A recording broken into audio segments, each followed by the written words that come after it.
Hi everyone, I'm going to be talking about my final project, which is centered around supporting students with disabilities in higher ed.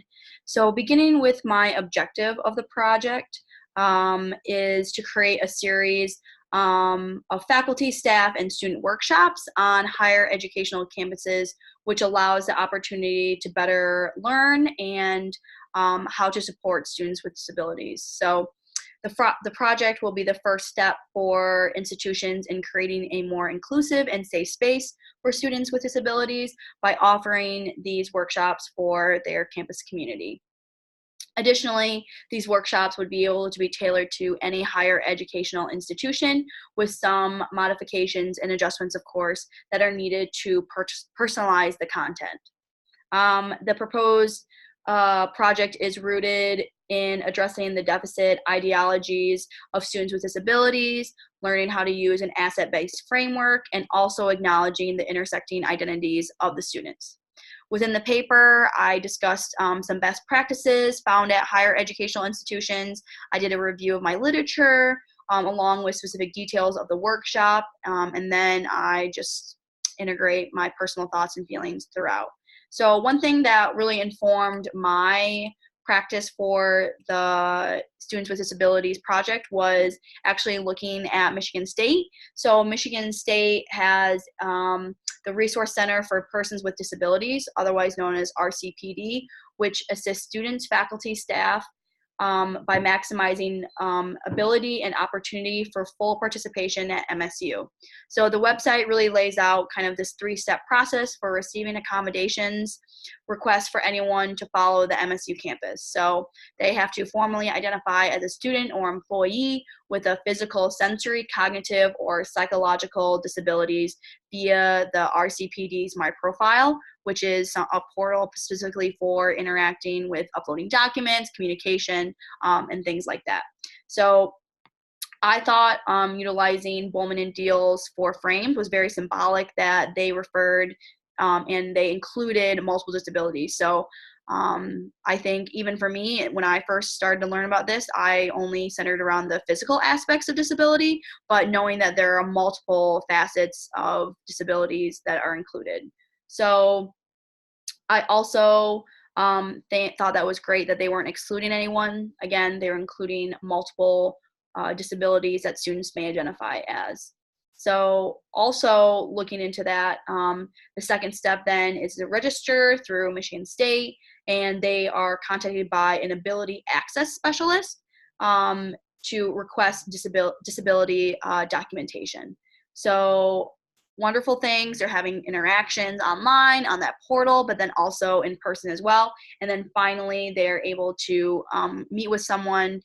We meet with one of the specialists in order to receive their accommodation. So that was kind of a first best practice that I looked at. And then additionally, I found the National Center for College Students with Disabilities, otherwise known as NCCSD, and they are a federally funded project under the U.S. Department of Education through the Fund for Improvement of Post-Secondary Education.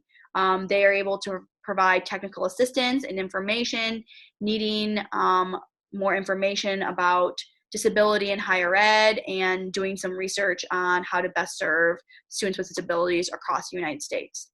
I thought that would be a great thing to include because they help support nationally. And so for public institutions who receive federal funded aid, this is a great thing to maybe partner or model after the best practice.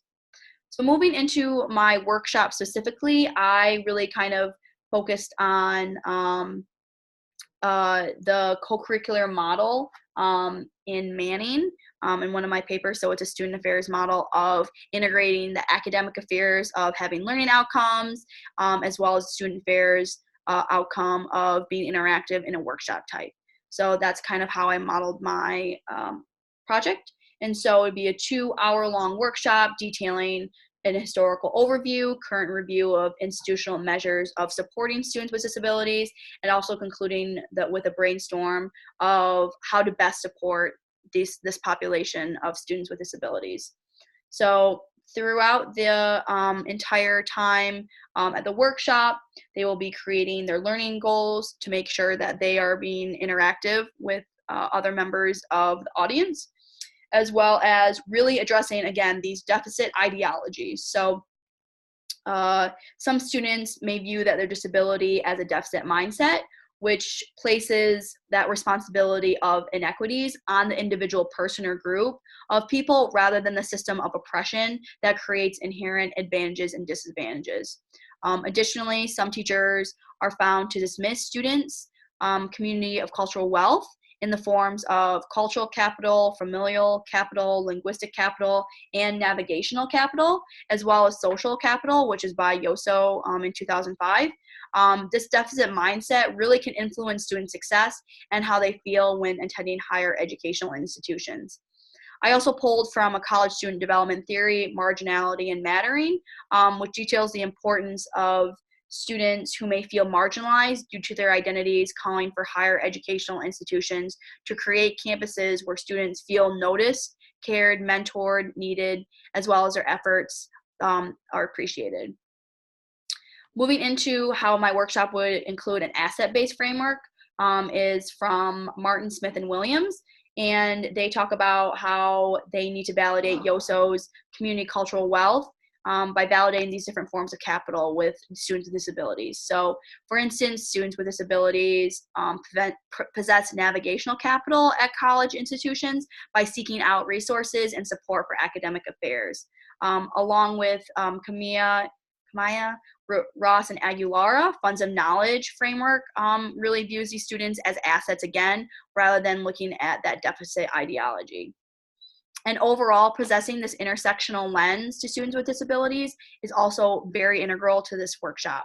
In Shaw, Chan, and McMowan, 2012, they found that there is a little application of intersectionality to disability. So they conducted an intersectional study integrating disability, race, gender, age, industry, and size of the employer, and found that there are multiple factors associated with individuals with multiple intersecting ideas.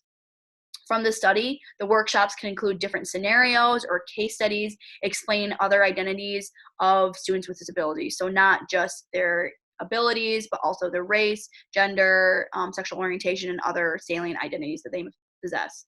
Also, having person first language has been adopted by a lot of scientific and medical communities, which really places the value of the person over any disability. So always saying a person or a student with a disability compared to a disabled person or a disabled student.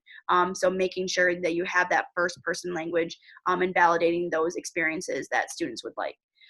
So overall, this is something that I'm proposing and hopefully would be used in some sort of aspect on college campuses, and hopefully that there can be more understanding and advocacy for students with disabilities.